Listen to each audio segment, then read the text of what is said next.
Então, bom dia a todos, bom dia aos presentes, bom dia a quem está a ver e a ouvir nos seus locais de trabalho, em casa. O meu nome é Joana Duarte, alguns de vocês já nos conhecem.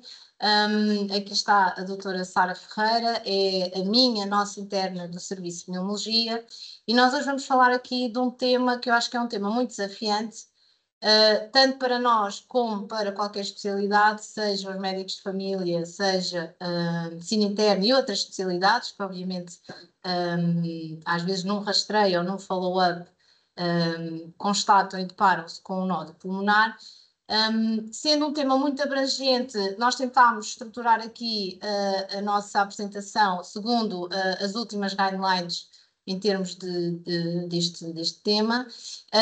Temos, pois, vamos deixar tempo para no final estarmos disponíveis para qualquer questão. Temos também os nossos contactos, como sabem, portanto, sempre aqui numa relação de proximidade, porque de facto é um tema muito abrangente e muito desafiante.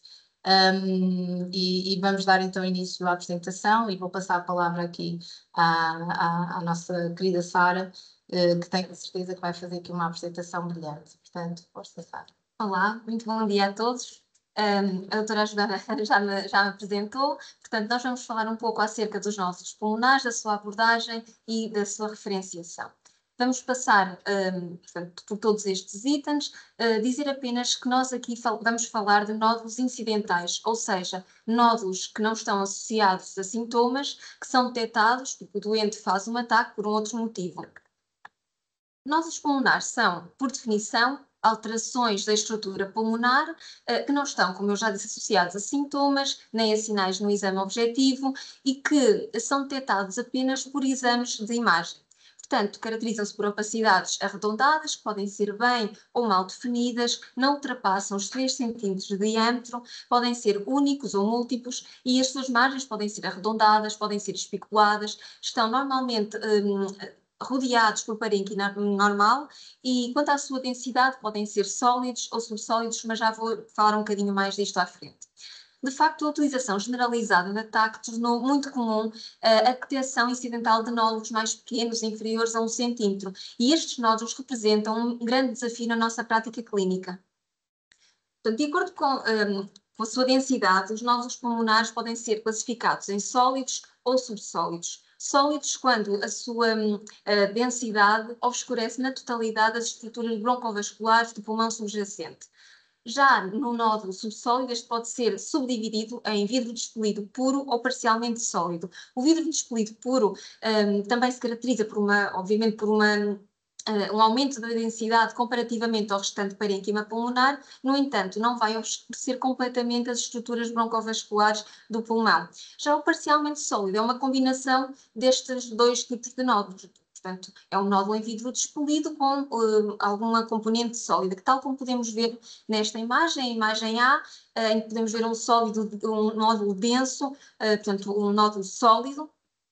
Na imagem C, inferiormente, temos um nódulo em vidro despelido, lá está um aumento da densidade, mas não é tão denso como o nódulo sólido, e depois na imagem B, o parcialmente sólido, em que há uma combinação de ambos.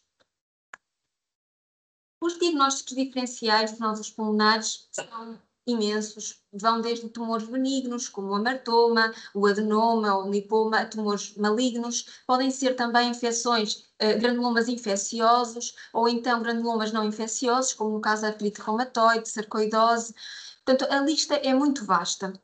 Felizmente, a maioria dos nódulos pulmonares detectados de forma incidental tem uma etiologia benigna. E aqui o grande desafio é conseguir distinguir nódulos benignos de nódulos malignos com o mínimo de exames necessário e com o mínimo, sobretudo, de exames invasivos. E, portanto, é preciso encontrar o equilíbrio entre os riscos de procedimentos mais invasivos, em doentes que depois acabam por ter nódulos benignos, e o risco, obviamente, de atrasar ou deixar passar um diagnóstico de cancro do pulmão.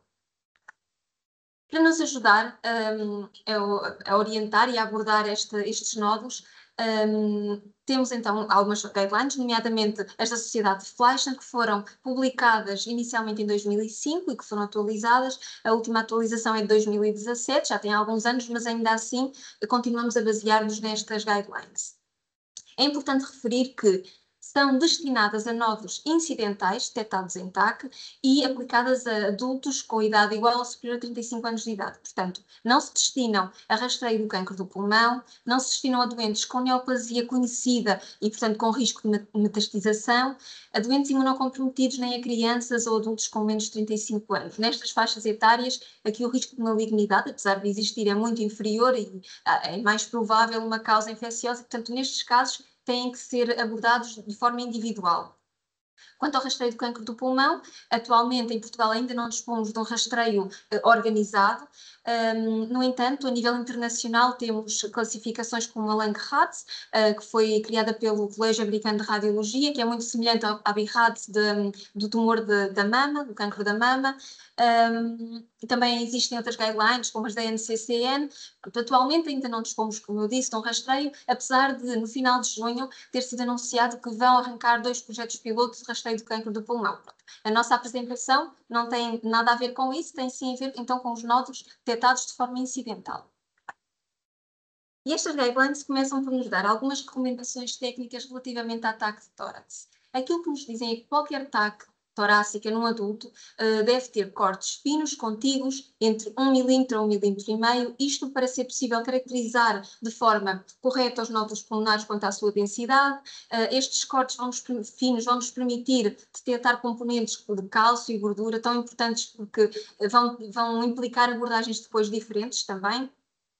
Além disso, também recomendam fortemente reconstruções em planos coronal e sagital, isto porque nos vão permitir distinguir melhor nódulos de cicatrizes, como por exemplo podemos ver na imagem. Aqui à direita temos uma opacidade nodular junto à cisura e depois, no plano axial, um plano de reconstrução coronal permite-nos ver essa mesma opacidade ao nível da cisura, com características que não são suspeitas, portanto, não há destruição da cisura, não há contornos especulados e, portanto, provavelmente aqui parece-nos tratar-se de uma cicatriz benigna ou tecido linfóide. Além disso, estes doentes, no seu follow-up, vão fazer inúmeras TACs e, portanto, também recomendam TACs de baixa dose. Recomendam também medir o diâmetro médio do nódulo e não o eixo maior e o eixo menor.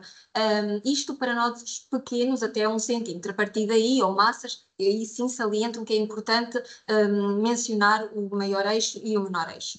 E, opcionalmente, também se pode fazer medições volumétricas, se houver software adequado. Perante a identificação de um nódulo, ou de mais de um nódulo pulmonar, o que é importante pensar é nos fatores de risco para malignidade. E estes fatores de risco podem ser inerentes ao nódulo e ao doente. Quanto ao nódulo, é importante a dimensão e a morfologia do mesmo, a localização, o número de nódulos e a taxa de crescimento do nódulo ou dos nódulos. De facto, o tamanho e a morfologia do nódulo pulmonar são 2 dos principais determinantes de risco do cancro do pulmão. O tamanho do nódulo está bem documentado como estando relacionado com o risco de malignidade. Quanto maior, maior o risco. E a morfologia, por exemplo, os contornos especulados também está amplamente reconhecido como sendo preditor de malignidade. Além disso, o cancro do pulmão ocorre com mais frequência nos lobos superiores, sobretudo se falarmos do pulmão à direita. Os adenocarcinomas e as metástases tendem a localizar-se mais à periferia, já os carcinomas escamosos encontram-se mais frequentemente junto aos hilos pulmonares. Vários estudos também nos dizem que a presença de múltiplos nódulos foi associada a um menor risco de cancro do pulmão, apesar de haver um estudo que revelou que o risco de cancro aumentava conforme aumentava o número de nódulos de 1 para 4. A partir dos 4, o risco já era inferior. Portanto, de uma forma geral, a presença de múltiplos nódulos está associada a um menor risco. Além disso, os nódulos pulmonares também, a sua taxa de crescimento também varia muito de acordo com a sua morfologia e a sua histologia. Se estivermos perante nódulos sólidos malignos, os tempos de duplicação andam na ordem dos 100 a 400 dias. Se estivermos perante nódulos subsólidos malignos, o seu crescimento é muito mais indolente e os tempos médios de duplicação vão entre os 3 e os 5 anos. Referir apenas que aqui Portanto, a duplicação do nódulo corresponde a um aumento de 26% do seu diâmetro.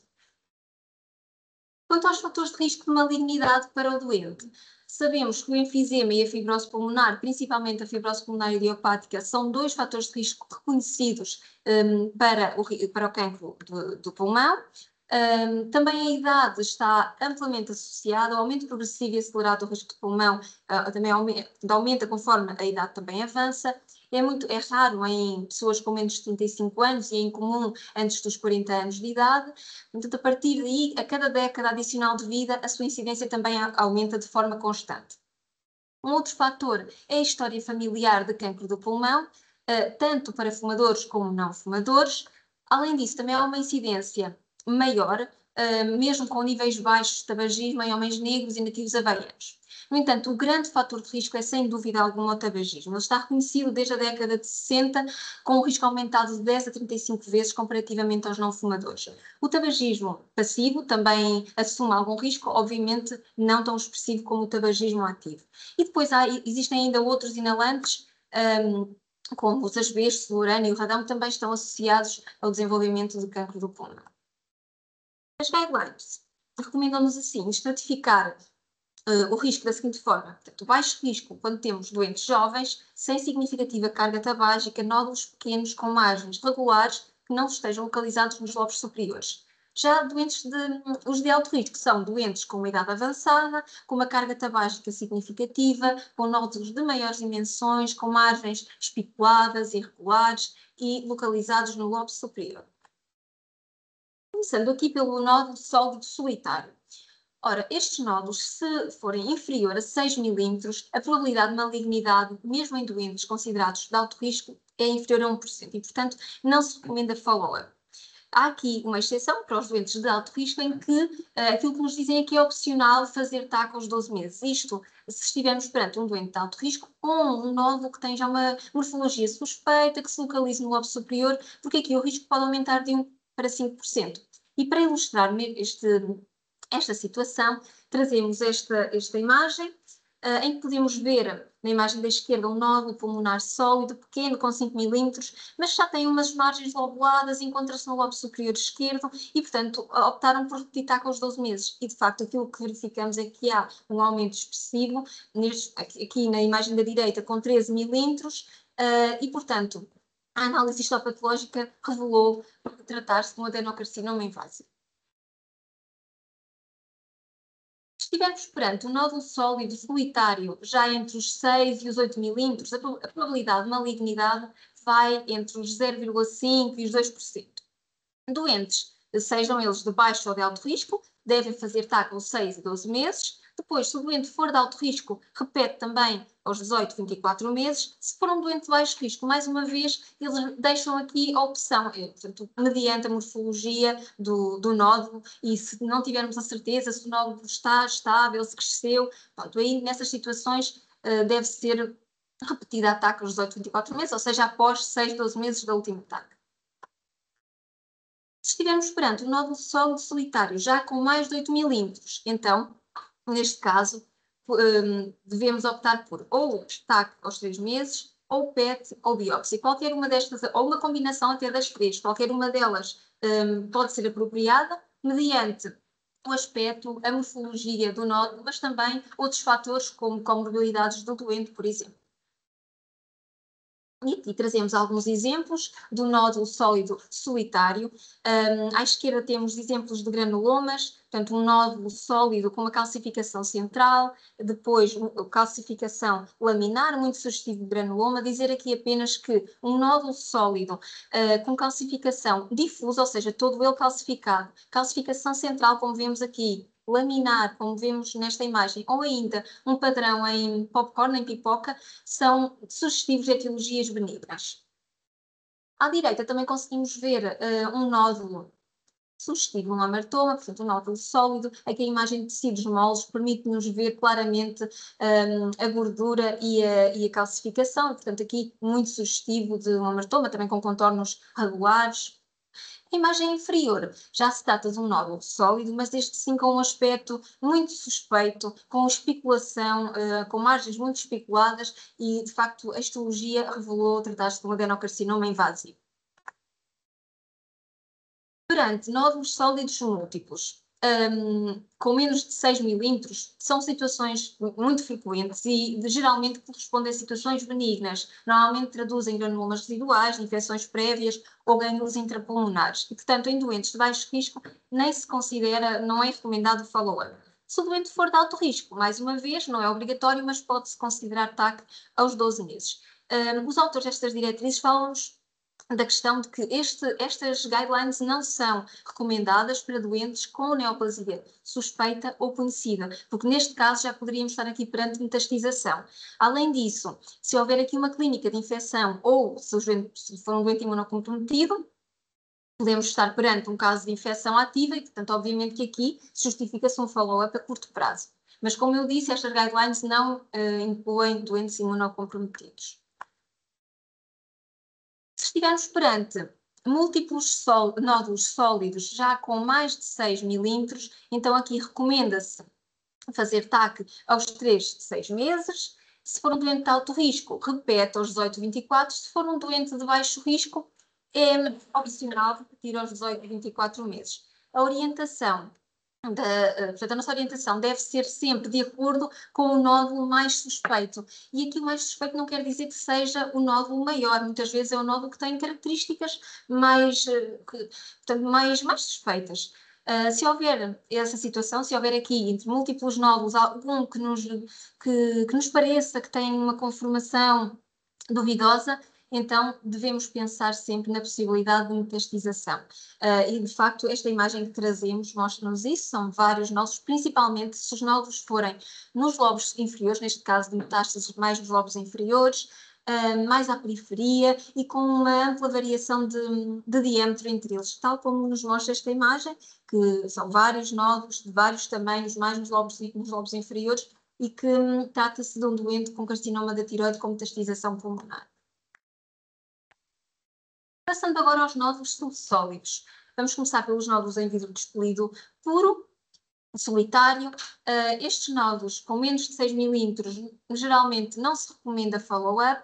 É opcional aos 2 e 4 anos, consoante o risco. Mais uma vez, se os nódulos já estiverem ali perto dos 6 milímetros, se de alguma forma têm uma conformação um pouco duvidosa, então aí sim podemos repetir aos 2 anos e aos 4. Se os nódulos tiverem mais ou pelo menos 6 milímetros, então aí sim recomenda-se aos 6, 12 meses repetir a TAC e depois a cada 2 anos até por fazer um total de 5 anos. Um outro subtipo, então, do nódulo subsólido é o nódulo parcialmente sólido solitário.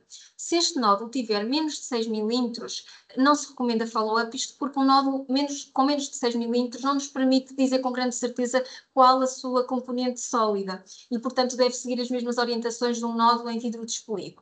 No entanto, se o nódulo parcialmente sólido tiver 6 ou mais milímetros e se a componente sólida desse nódulo for inferior a 6 milímetros, deve repetir TAC aos 6 meses e depois, se mantiver, se estivermos perante um nódulo que se mantém, que obviamente se for uma situação de infecção vai desaparecer, mas se mantiver, vai repetir TAC anualmente até pelo menos 5 anos.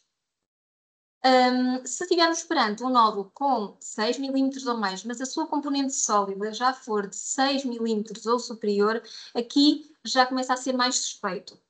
Porque quanto maior a componente sólida de um nódulo subsólido, maior a probabilidade de se tratar de um nódulo maligno. E, portanto, aqui, se houver, eles repetem também TAC, fazem TAC aos 3, 6 meses, e se houver persistência, ou se houver uma morfologia mais duvidosa, com margens lobuladas, com componente quístico, um componente sólido em crescimento, ou já ter um componente sólido superior a 8 milímetros, então, aqui, sim, altamente suspeito e devemos partir para uma abordagem mais ativa, com PET, biópsia ou reseção. Aqui mostramos alguns exemplos de nódulos subsólidos solitários. À esquerda, um nódulo em vidro despelido, com cerca de 10 milímetros, que faz-se TAC aos 4 meses e conseguimos ver que houve uma resolução completa, portanto tratava-se aqui de uma situação infecciosa que resolveu. À direita também conseguimos ver um nódulo parcialmente sólido, com 6 milímetros, cuja componente sólida é pequena, é inferior a 4 milímetros. O doente repetiu TAC aos 6 meses e também, mais uma vez, houve resolução completa. Portanto, são situações benignas. Aqui, situações já diferentes. Podemos ver um nódulo em vidro despolido puro, com cerca de 10 milímetros. Este doente repete TAC 15 meses depois. Há aqui um discreto crescimento, como podem ver, mas pouco significativo. 10 meses depois repete TAC e aqui sim já podemos ver uma evolução desse nódulo com crescimento e com componente sólida já também nesse nódulo e de facto a histologia revelou tratar-se de um adenocarcinoma invasivo.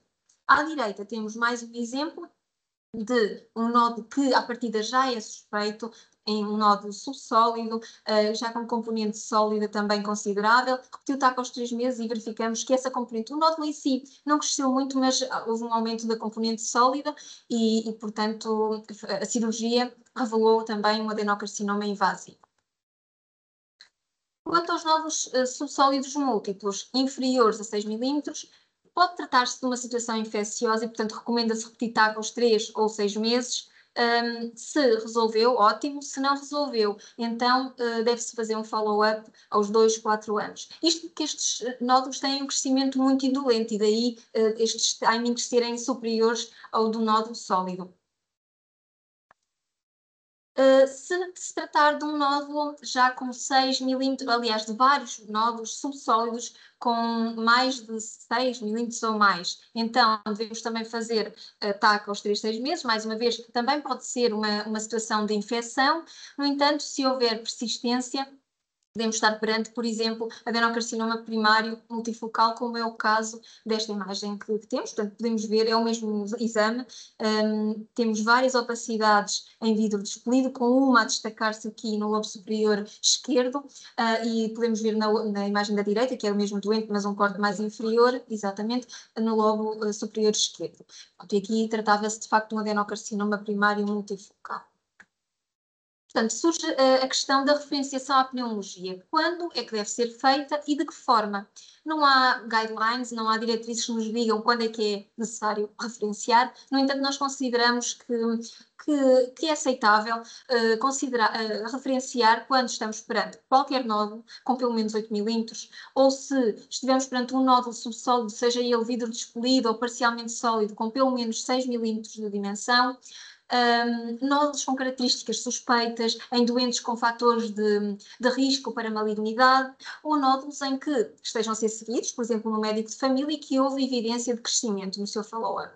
E de que forma é que deve ser referenciado?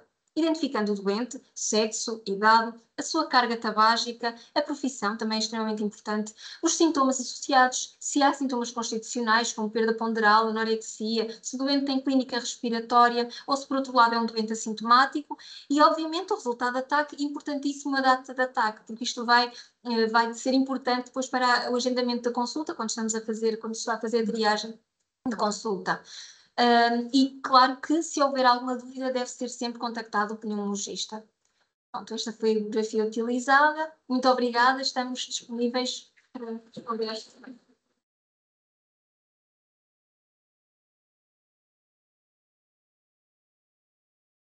questão. Se há alguma questão, até quem está a ver, se escreveram. Eu acho que isto é um tema difícil, não é? Vários motivos. Primeiro é difícil porque é chato, para quem está a apresentar, para quem está a assistir também, porque é que é impossível também decorar isto, não é? Pronto. Nós fazemos isto com muita frequência, temos um bocadinho já organizado na nossa cabeça, mas não temos que seguir, ter a certeza que estamos a fazer bem, não é? Isto é para qualquer pessoa, não é só para nós.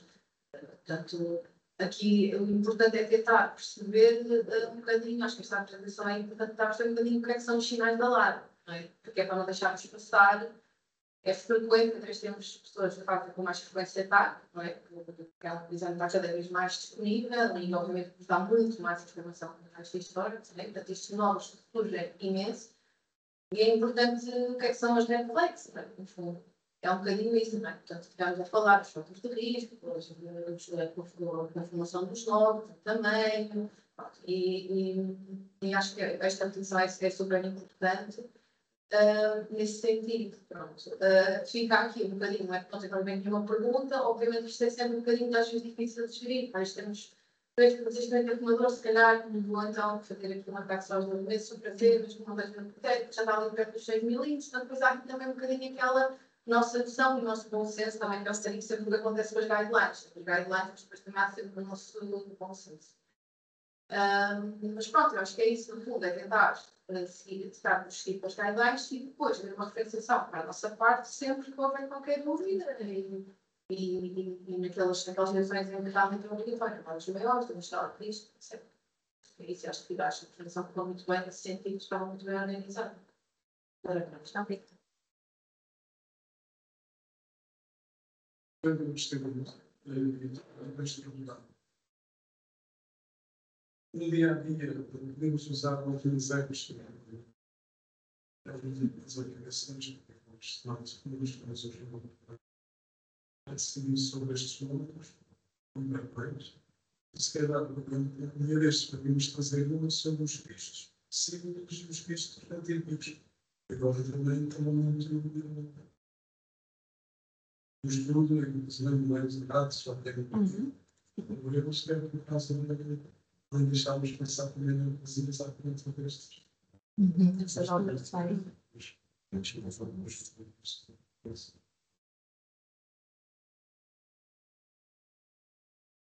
Se são mais.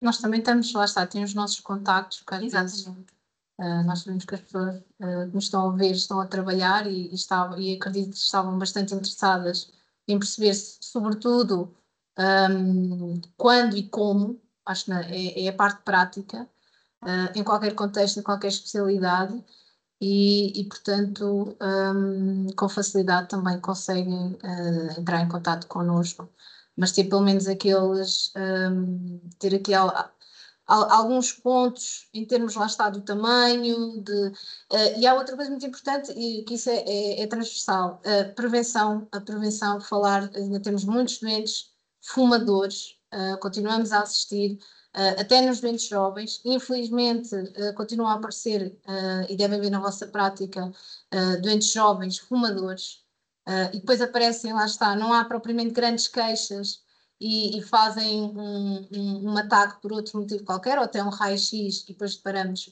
seja com nódulo ou com massa, mas com esta problemática do cancro do pulmão. O rastreio vai ser implementado, não sabemos quando nem em que moldes. Obviamente também alertar para os nossos doentes com doença pulmonar obstrutiva crónica na questão das queixas, da sintomatologia, porque muitas vezes não dão grande relevância e deixamos passar aqui uma tosse, uma expectoração, que para eles é normal e portanto ficamos aqui sempre um bocadinho, devemos fazer um raio-x, quando é que nós devemos repetir ataque, e portanto eu acho que estarmos sempre atentos e fazer as questões, sobretudo tanto nos doentes com DPOC, fumadores ou não, mas também nestes jovens, e prevenção. Mesmo que o doente não queira deixar de fumar, alertar-se sempre para os riscos do tabagismo. Isso é fundamental aqui, a prevenção. Pronto.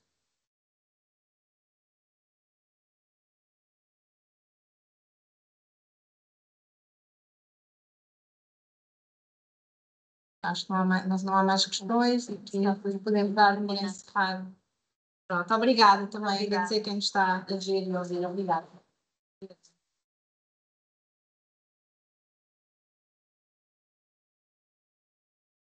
Só é participar.